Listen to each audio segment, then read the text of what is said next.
Thank you very much. My question is for President of DRC. Ma question est adressée au président de la RDC.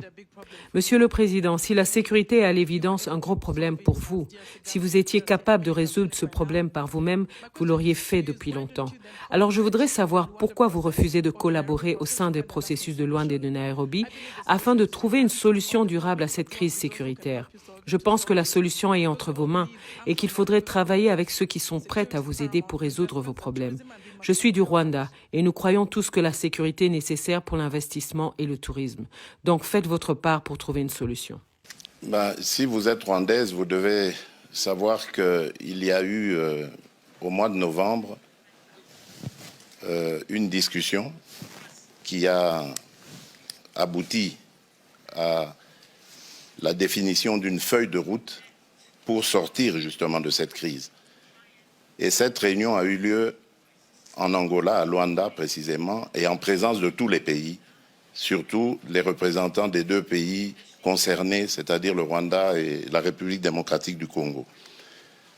Il a été convenu, comme j'ai dit, une feuille de route qui décrétait le cessez-le-feu et le retrait immédiat du groupe de M23 qui est soutenu par le Rwanda le 25 novembre.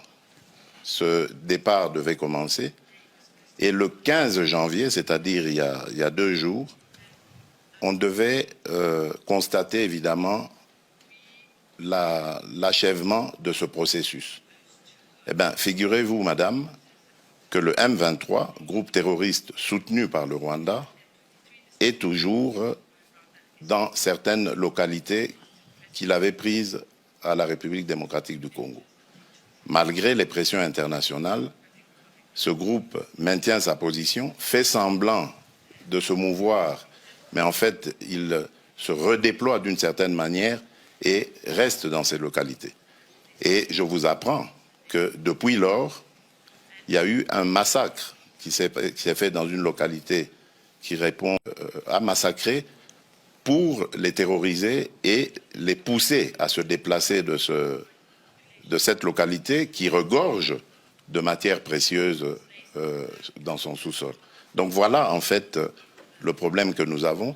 C'est un très grand défi parce qu'on ne peut pas investir à la fois dans le développement du pays et dans les ressources pour augmenter les capacités de l'armée et pouvoir ainsi se défendre.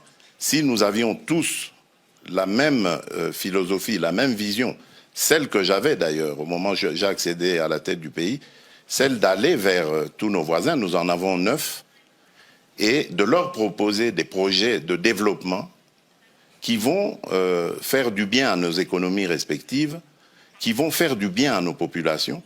Et je peux vous citer comme ça, pour chaque pays, chacun des 9 voisins que nous avons, quel est le projet dans lequel le projet que j'avais proposé et dans lequel j'invitais que nous nous investissions tous pour aller vers ces échanges commerciaux, économiques et autres qui allaient amener la paix et garantir la stabilité de la région. Mais c'est à cause, évidemment, de certains voisins aux velléités belligérantes que cela est malheureusement impossible à réaliser. Donc je suis désolé, madame, le problème aujourd'hui de l'insécurité dans la région des Grands Lacs s'appelle le Rwanda.